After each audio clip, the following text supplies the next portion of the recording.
All right, folks, welcome to Lead Generation Week. I hope everyone is enjoying their sessions. My name is Michael Faree. We've got our next session on deck. But before we get started, I do want to go be a little repetitive again. But for those that may be just joining, this may be their first session. I want to let you know that we want to encourage you to ask questions. I mean, this is really the best way to get the most information, the most valuable information from our presenters is by asking specific questions. No questions dumb. So please go ahead and enter any question you would like. How to do that is quite simple. You can use the mobile app or your desktop app in front of you. There's a session Q&A button there. Simply type it in and we'll see it come across on our side. Or there's also a little icon on the video Zoom there that just says Q&A. You can click on that and submit the questions and they'll pop up on our side as well. But ultimately, definitely ask questions. Like I said, it's a really, really great way to get the information that you want out of this. So without further ado, I would like to introduce Jim McKinley. He's the co-founder and principal of Uncommon Logic. And we're going to be talking lead gen for SEO. So Jim, I'm going to hand it over to you and let you take it from here. Great, Michael. Thank you so much here. So let me go ahead and share my screen and we'll get going here.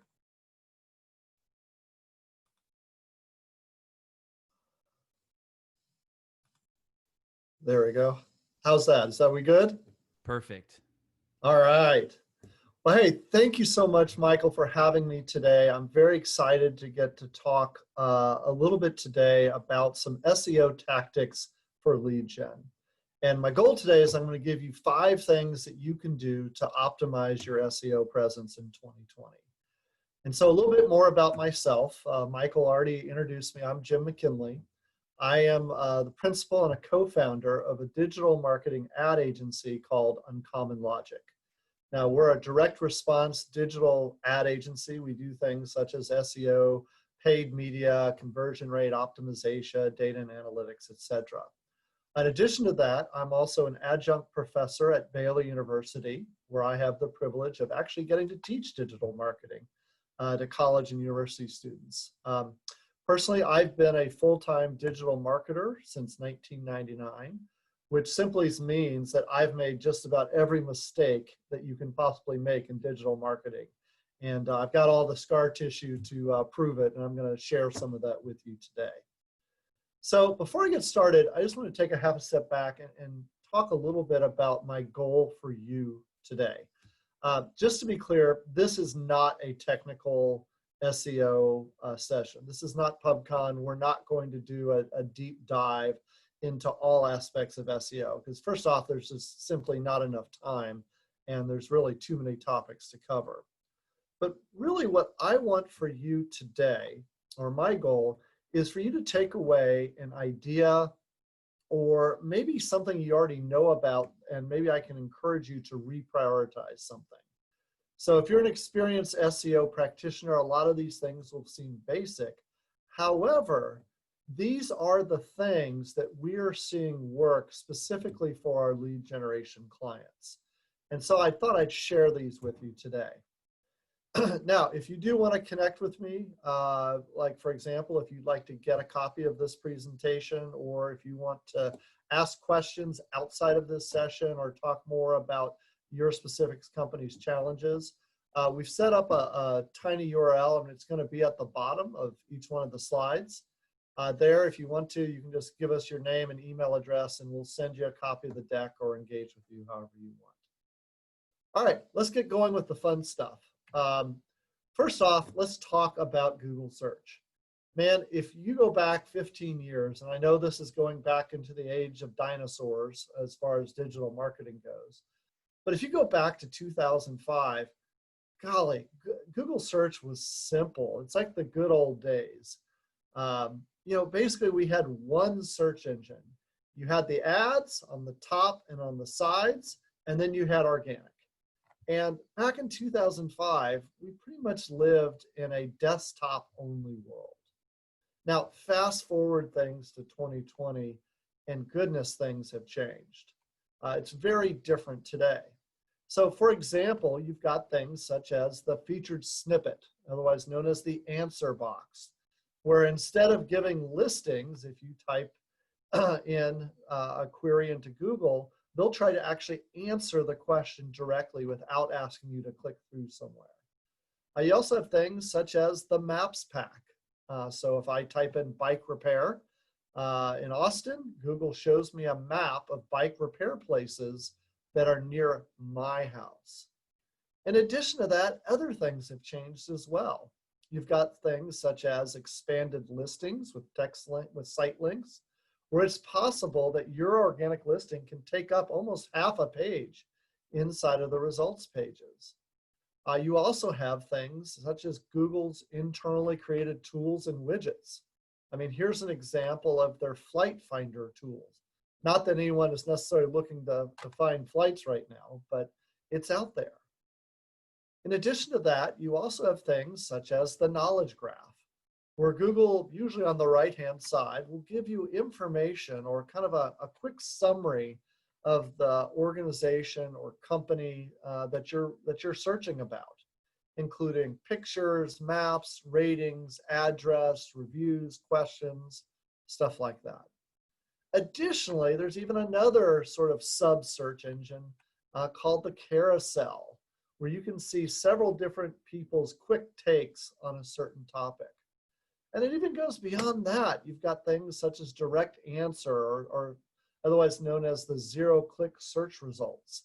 So if I go into Google and I type, how far is it from Austin to Las Vegas, Google will actually show me that it will take me 19 and a half hours if I want to drive there. And then, of course, also the biggest change in SEO, I would say, over the past 15 years has really been this migration to mobile, which we're going to talk about later.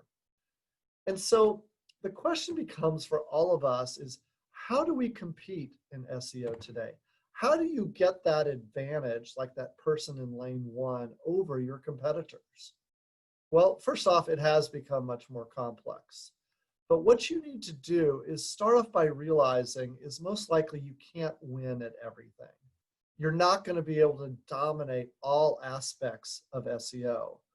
And once you realize that, or accept that, it actually in some ways becomes freeing, because what it allows you to do, it allows you to pick the areas which are most important for your business, and then allows you to prioritize those.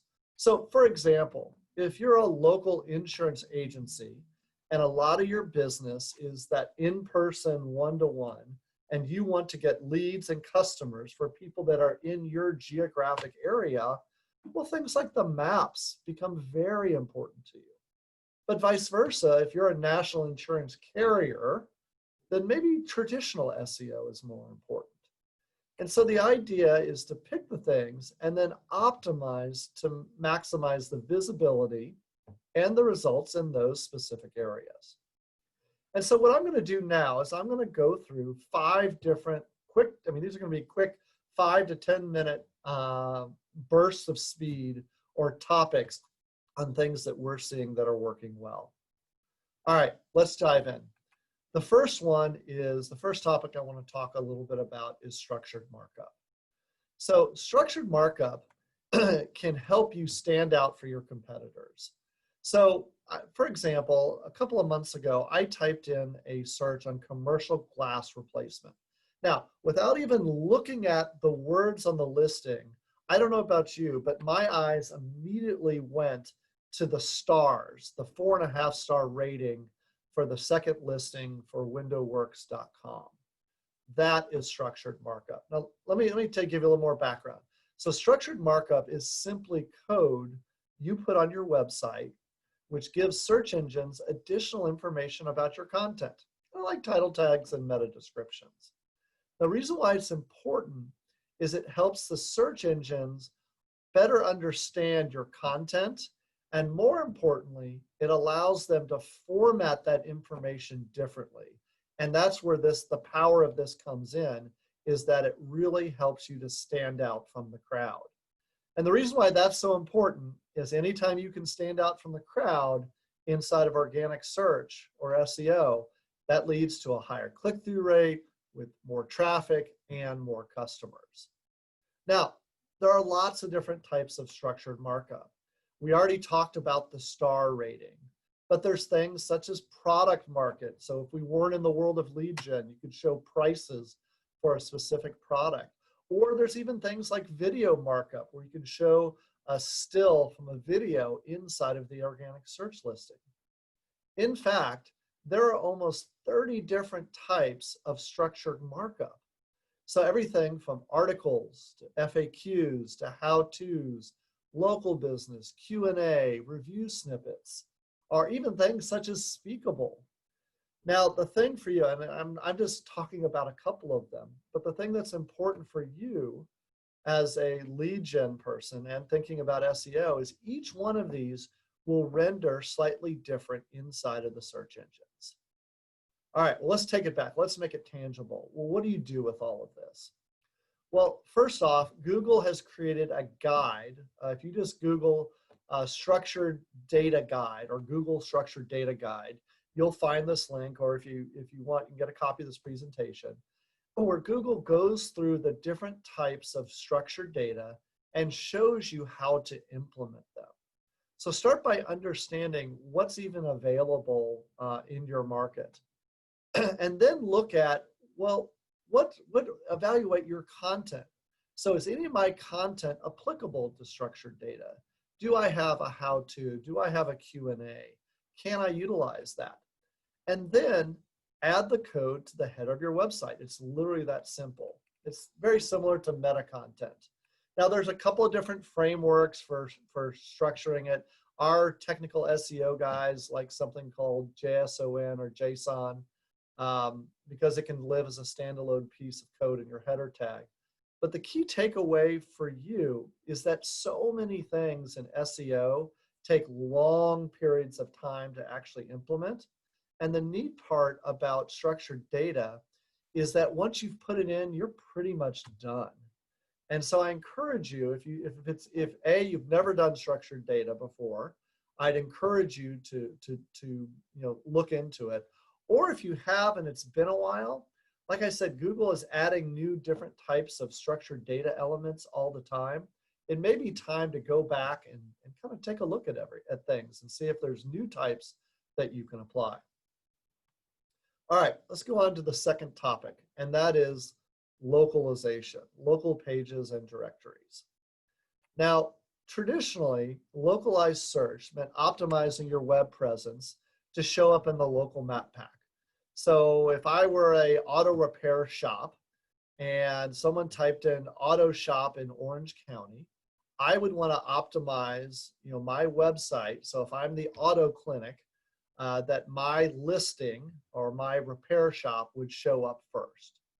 Additionally, where the localization was important is that it also impacts how often a company would show up inside of Google Maps itself. Now, this has been the traditional view of localization, but localization, just like everything else inside of SEO, has evolved over time. In fact, over the last 5 years, Google, believe it or not, has been localizing search for us. Now, let me show you what I mean. The other day, I did a search query on car insurance. Now, even though I didn't specify Austin, Texas, where I'm located, it's almost as if Google added the word Austin onto my search query. Because when I just search car insurance and I press enter, first off, the first thing I saw was my map pack. So you see Safeco Sales, Stanley, Insurance Agency, Progressive Auto Insurance, all physically located near where I am. But in addition to that, if you went down and looked at the search engine results pages, what you saw were listings for national companies who had created localized content near me. Meaning, so if you look, Austin, Texas, car insurance quotes, Geico, find cheap car insurance in Austin, Texas from $102 a month. Austin car insurance quotes in Texas, Esurance. And so even though I had not specified Austin, Google had assumed that. All right, so what does this mean for you? Well, first off, If you are a localized business, meaning you have a physical location, and it's important for you to build relationships one-to-one, or you're looking for clients near your physical location, the first piece of advice I would give you is share as much information as possible. So you want to manage all those localized business listings. Google My Business being the most important one. But also things like Yelp, Yellow Pages, making sure you fully fill out your social media profile, etc. And if you want to show up on these localized searches, you want to be pushing out a lot of information about your company. Not just the business info, like your name, address, but make sure that you're providing a service description, location descriptions, customer reviews, pictures, etc. Additionally, one thing that is important to note, it's very important to keep things up to date, especially important now in our COVID-19 world. I'll give you an example. And this is not a lead gen example, but I think it's still applicable. I wanted to go see or go look at, buy some supplies at a local big box wholesale club. And I went online, and inside the Google Map pack, I had checked to see if this particular location was open. The hours said it was, and I went there, and sure enough, it was closed. So what had happened is this particular wholesale club had not updated their Google My Business listing. So that's if you're a local. Well, what if you don't have those physical localized locations? Well, another thing you can do if you're a national business, look for ways to create localized content. I'm going to show you two examples. Here's one from caring.com. I mean, they're obviously in the senior living space, but what they've done is they've created guides around the top cities showing the 20 independent living communities in Austin, Texas.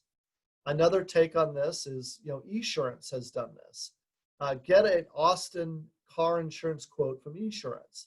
So they have that, and then they have specific information about car insurance in Austin, Texas. All of these things become necessary if you want to show up in those localized versions of the search results. All right, let's go on to the next topic, and that is meta content testing. So one of the things that I've seen universally, whenever I teach a class to college students, this is one thing I actually don't need to teach, and that is position on the page matters. So if you're on position 1 on the organic search results pages, you're going to get a lot more traffic than if you're in position 2 versus 3, 4, or 5. In fact, I think this data now that I'm showing you is probably 12 or 15 years old, but it still holds true today. Position on the page matters. However, it's not the only thing that matters about you. What also matters is what Google says about you. So let me go back as an example to that commercial glass replacement query that I did a couple of months ago. If you look at the listings, let's actually compare the two listings. If you look at the first listing for a company called Binswanger Glass, it says the following: Binswanger Glass, Austin, South Congress, number 83. Auto glass repair, shower doors, full service glass and mirror company in Austin, Texas, blah, blah, blah, blah, blah. It's almost like a mishmash of content. Compare that to the second listing, the one that had the 4.5 stars. Commercial windows and storefronts, Austin, Texas. Commercial windows and glass products for small or large buildings, storefronts, malls, office buildings. Nearly 30 years of experience, excellent reviews. Now, to be clear, Binswanger does have an inherent advantage because they're listed number 1 on the page. However, if you're like me, if I'm actually really shopping for commercial glass or to replace a window or something in my office, if I actually read the two, I am much more likely to click on the second one because they speak to me, commercial glass replacement. Now, I know this is common knowledge for a lot of folks, but the title tags and meta descriptions, this is one of the few areas that we as SEO folks can control. So meta content basically helps Google create a better description about your page and the results. And let me show you our website for an example. Now, we happen to use WordPress for our website at Uncommon Logic. And inside of WordPress, there's an area where we could write our own title and description for the company. So we could write something like Data-Driven Austin Digital Marketing Agency. Uncommon Logically relentlessly investigates digital marketing data to find surprising facts to solve your toughest problems. So that's what we wrote, or the person that manages our website wrote. Now, sure enough, if you were to Google Uncommon Logic, that is what Google went ahead and pulled forward into the results page. Now, for those of you that are like, okay, my gosh, how much more do we have to put up with this? This is so basic. Let me throw another wrinkle in this. While a lot of people understand meta content, what we see is very few people actually test their meta content. So we see a lot of firms spend time regularly testing and optimizing their paid search listing. So if you're spending thousands, hundreds of thousands, or millions of dollars on paid search, I guarantee your team will spend time testing different value propositions, call to actions, keyword placements in their ads. Same thing with display or social or whatever. Now, why most firms do that, some firms spend time A/B testing their landing pages to drive a better user experience. However, what we see is that very few firms spend time at all, any time at all, testing and optimizing their meta content. And the reason why is that it's easy for it not to be a priority because it's free traffic, quote unquote. But this can be a huge lever for your business. Because if you can improve your value propositions, your calls to action, the relevancy of what Google is saying about your business, boy, that can lead to great things. It can give you a higher click-through rate. It can give you more customers and ultimately more revenue. So let me just show you a case study or an example of the power of testing title tags and meta descriptions. We did some work for a company called Rackspace. Now, Rackspace is a large website hosting company. And they had a reporting tool set that they wanted to grow the customer base of. And so they asked us, they engaged with us to help them with their SEO. So one of the things that we went through an exercise was looking at their title tags and meta descriptions. And when we came across this page, we saw some things that we really didn't like. So as you can see, the site or the listing says today, website analytics and website reporting at Rackspace. Rackspace can implement website analytics to report on your site performance and help project your return on investment. Find out why on our website, ... Now, to be clear, it's not the train wreck that we saw for the Binswanger glass, but we saw some problems with it. We saw some non-targeted words repeated in the title. Website was repeated twice. We felt that the description did not include some of their key value propositions. We felt that find out why was kind of a weak call to action, and we also didn't really like that the description was too long. And so when you think about title tags and meta descriptions, you almost need to go next door and get your paid search team to come in and help you write them, because it can make a big difference. So what we did is we focused on the key elements and value propositions and that aligned with their brand statement. And so we went through a process of rewriting the title tags and meta descriptions. We rewrote the title to include relevant keywords and brand mention. We also tried to incorporate stronger value propositions. And in the case of Rackspace, it's this idea of fanatical support. We also wanted to have a clear call to action. Visit with a Rack team specialist and learn more today. Now, so these are the changes we made. And again, this could be improved as well. But just by making this change, now to be clear, this was not run parallel. This was done in a time-based test. So we made the change. But what happened was pretty interesting. The change, by going from the first one to the second one, we saw almost 3 times more traffic from the listing than before. And mind you, this is not the listing, or this particular page did not go up inside of the search rankings during this time. But by having clear value propositions, by tying it closer to what the user was looking for, we saw the click-through rate go from 3.57% to almost 10%. All right, let's make it real. Let's take a step back and make it tangible. What do you need to do with this? Well, first off, if you haven't, set up Google Search Console, because this is going to be your best place to get your SEO data. Most of us have already done this, but we occasionally come across a company that hasn't done that yet. Set it up if you haven't. Secondly, if you have not set up unique title tags and meta description on your top pages, spend the time to do this. This is one of those things, it'll only take you a couple of hours, but the payback will be great. And then the final thing, if you've already done it, if you want to go to the advanced stuff, I challenge you to actually go and test some of your your title tags and meta descriptions. Experiment with different value propositions and conduct regular tests. Now, testing, I will say, as I alluded to earlier, is a little bit squishy, because really you have to do a time-based test. And what I mean by that is you have to change your title tags and meta descriptions and basically wait and measure things after about 45 days. And while you're doing that, try not to make any other changes to the page. And hopefully what you'll be able to see is you'll be able to see the before and after click-through rate.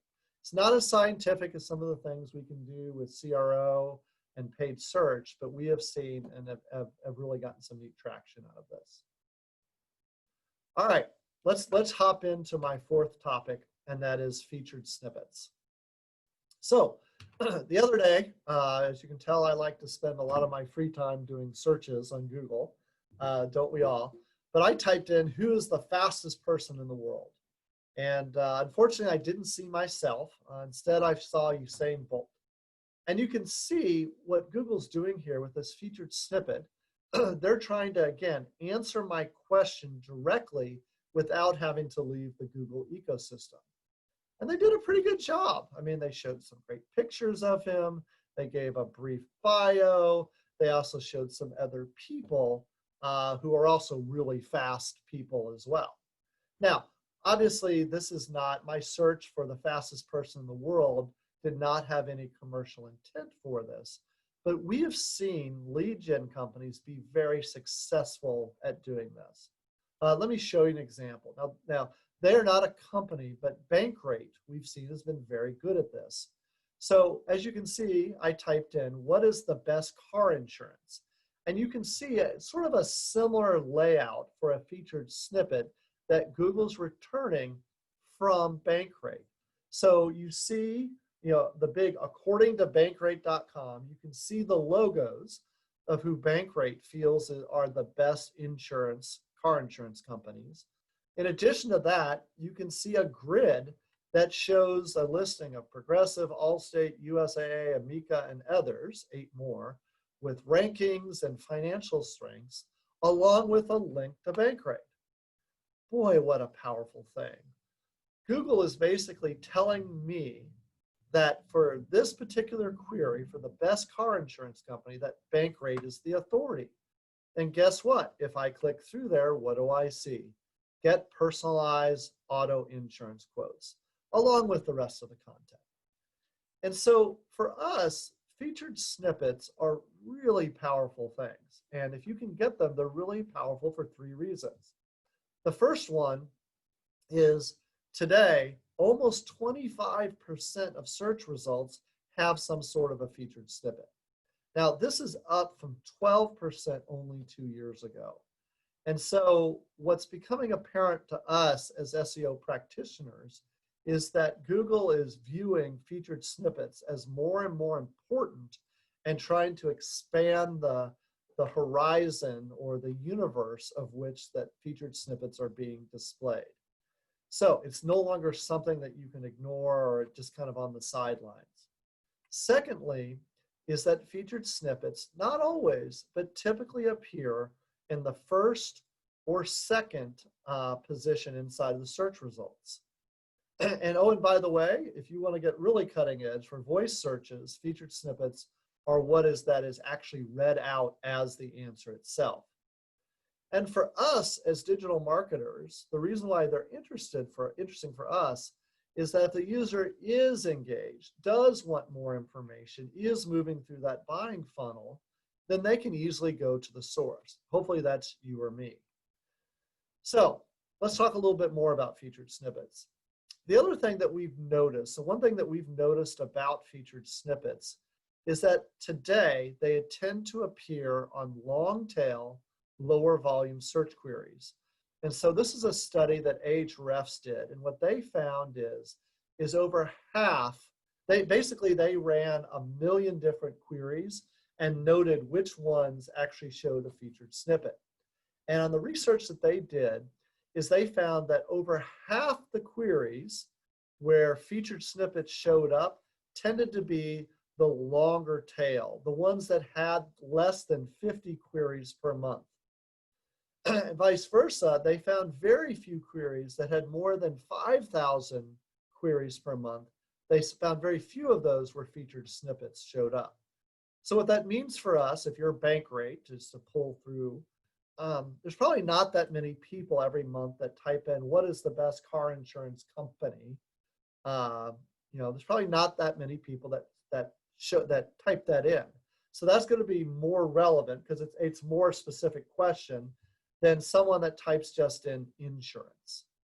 The other thing that sort of came out of the Ahrefs research is they found some commonalities or some threads across the terms that generated a featured snippet. They were queries that contained words like best, versus, definition, number, cost, price, top, review, size. So I found this to be very interesting data and stuff that we can use. So what can we do about it? Well, if you're an SEO, the first thing you can do is identify potential featured snippet keywords, not only for your industry, but that apply to you as a company. So like I said, they tend to be the longer tail queries that are important to your industry. In fact, it's usually the queries where someone is closer to asking a question. What is the best insurance company? What is the best online education program for marketing majors? What are the best credit repair companies? Stuff like that.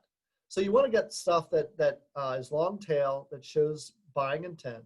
And the other thing that's important for you is that you must already be in the top 10 results in order to be eligible to be served up as a featured snippet. Now the second page, or the second point here, is that if you want to show up in these featured snippets, I know this may sound very, Pollyanna-ish or, towing the Google line. But the thing that you need to do is really feed Google a better snippet. So start by creating, for a given query, create the best in-depth content on a question that you can. I know that sounds, we kind of don't like that because it kind of feels a little squishy. But whenever we've tried something else, we always come back to this. Create the best content because that's what Google wants.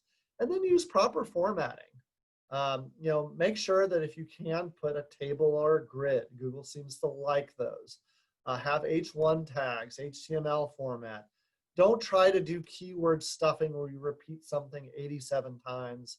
That's not going to get you a featured snippet. All right, let's go on to our fourth thing. Our fifth thing, and that is mobile optimization. As I indicated before, we live in a mobile-first world. Now, sometimes for us as lead gen folks, this can be difficult because many of us in the lead gen world have really long sales processes. You may have several interactions with a customer before the sale, and for some of us, for some of the businesses, a lot of these interactions can still skew towards the desktop.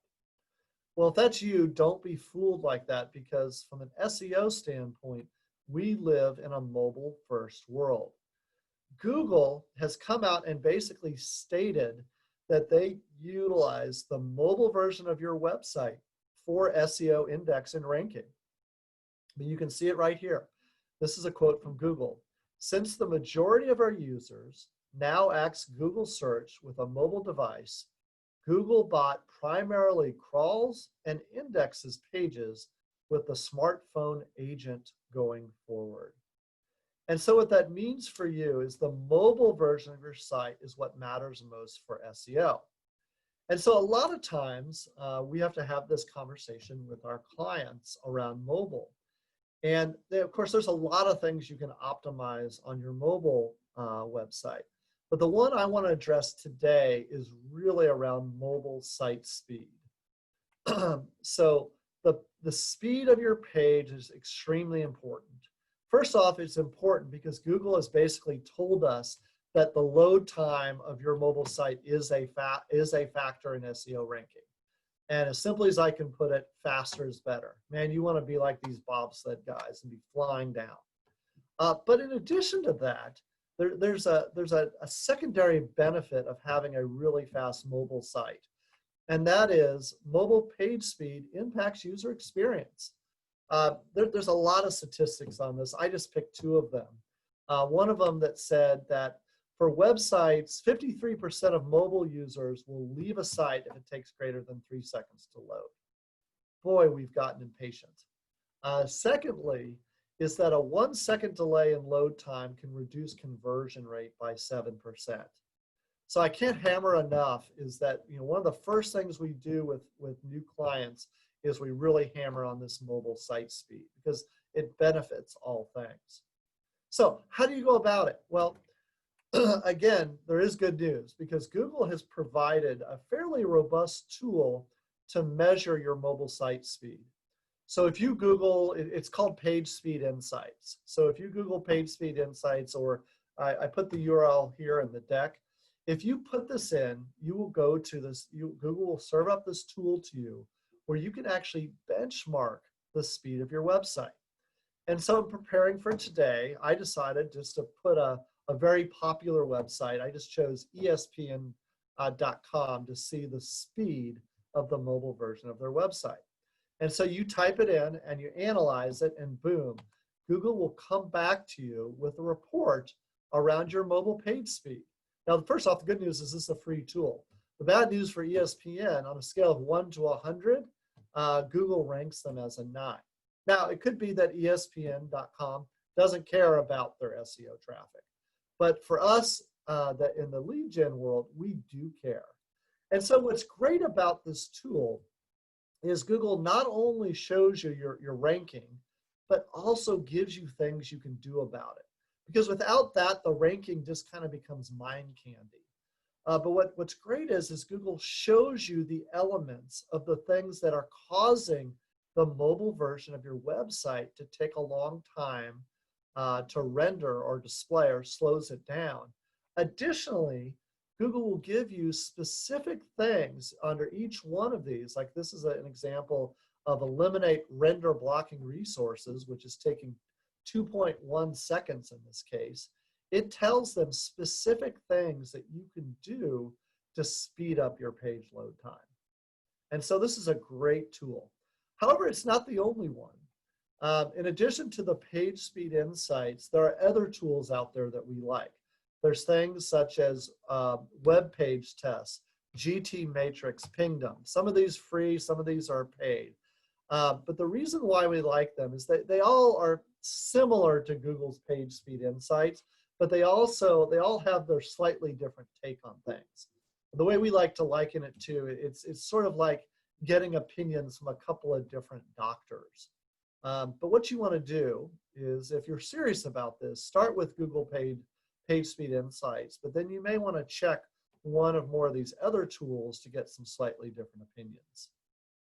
All right, let's take a step back. What can you do about this? Well, first off, run some of these tools on your website. How does your website perform? Are you an 87 out of 100? Well, if you are, then you probably don't need to prioritize improving the speed of your mobile site very much. But if you're like ESPN.com and you're on 9 on a scale of 1 to 100, boy, you may want to push this up on your development schedule.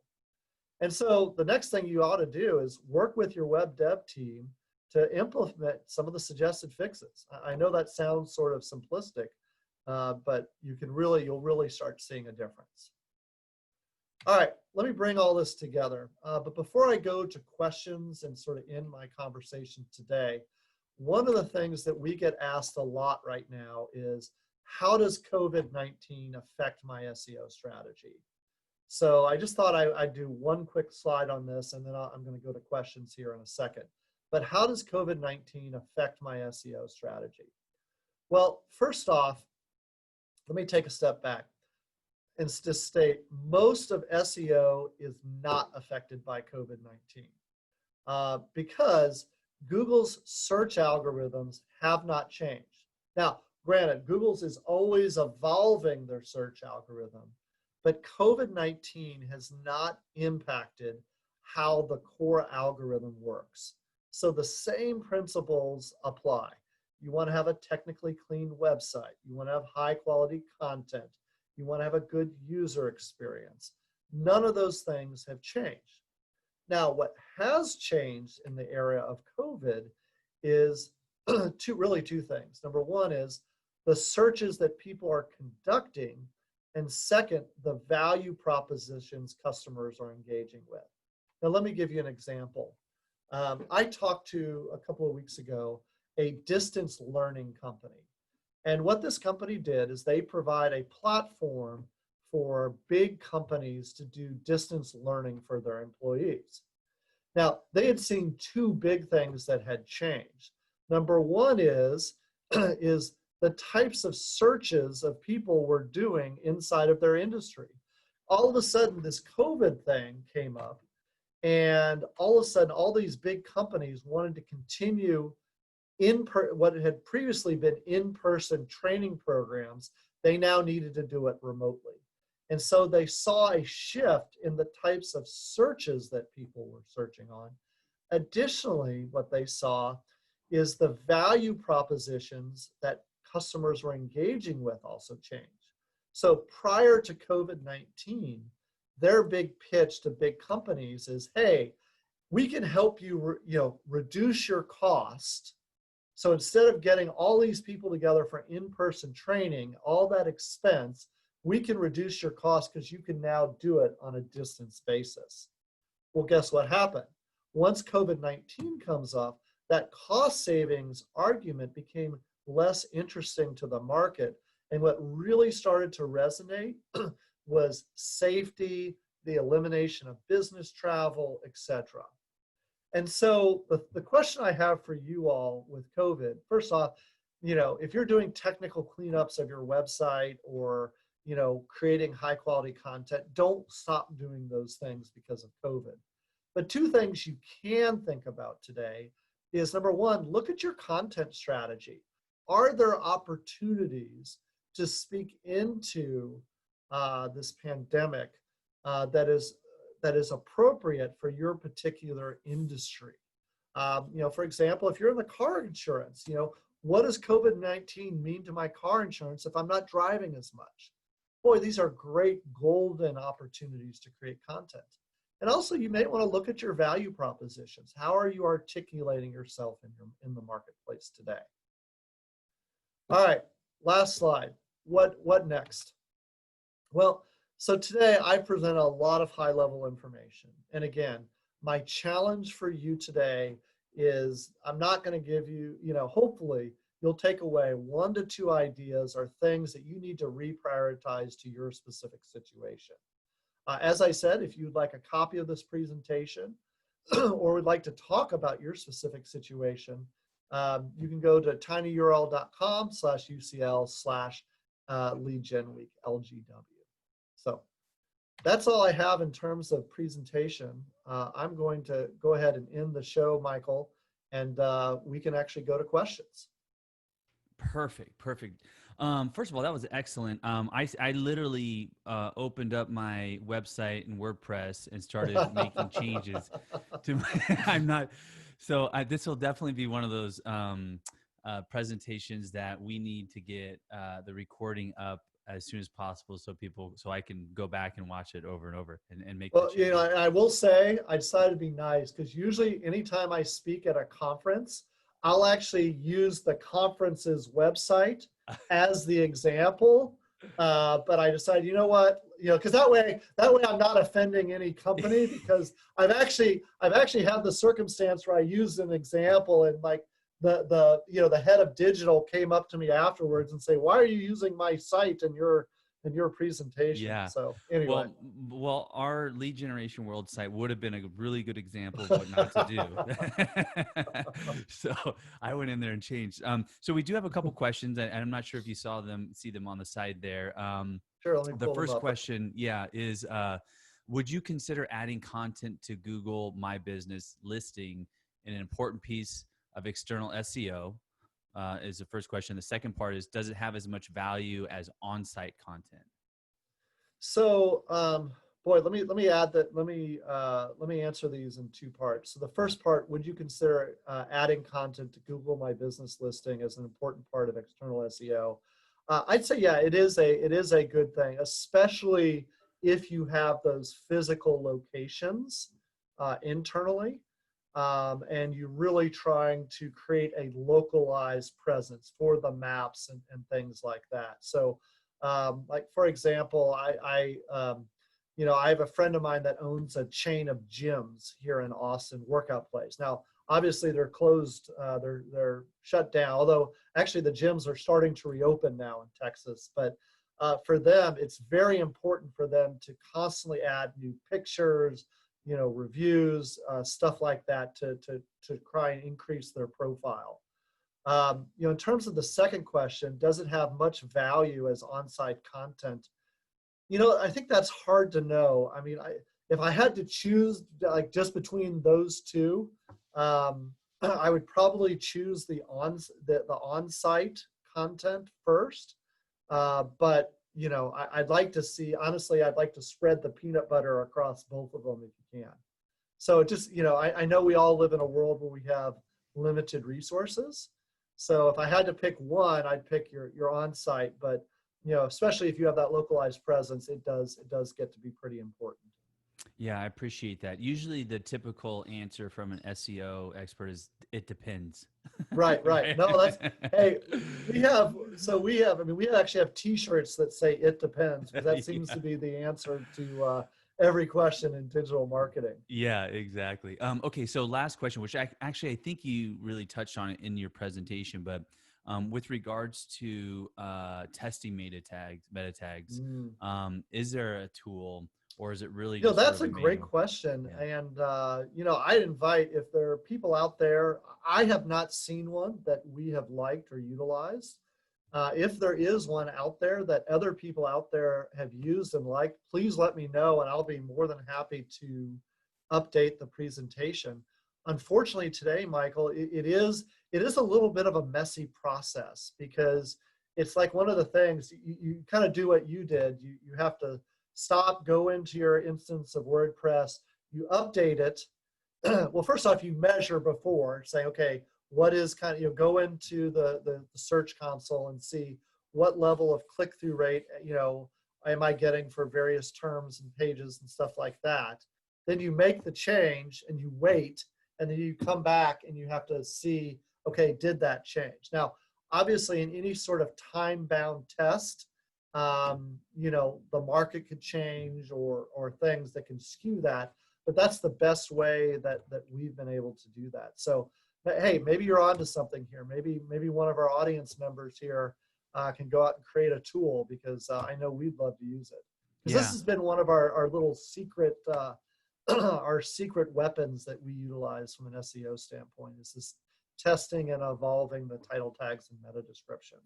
Yeah, I'm surprised, especially in the world of SEO, where there's so many tools out there, that they don't have something for this. But okay, well, great. That's going to wrap up this session. Great. I really appreciate your participation. If anybody wants to reach out to you, obviously they can go to uncommonlogic.com. Yep. And go from there. So thanks again, Jim, for participating. I really appreciate it. Right. And Michael, thank you so much for having me. We always enjoy getting to engage with the lead gen community, and definitely getting to enjoy getting to engage with you as well.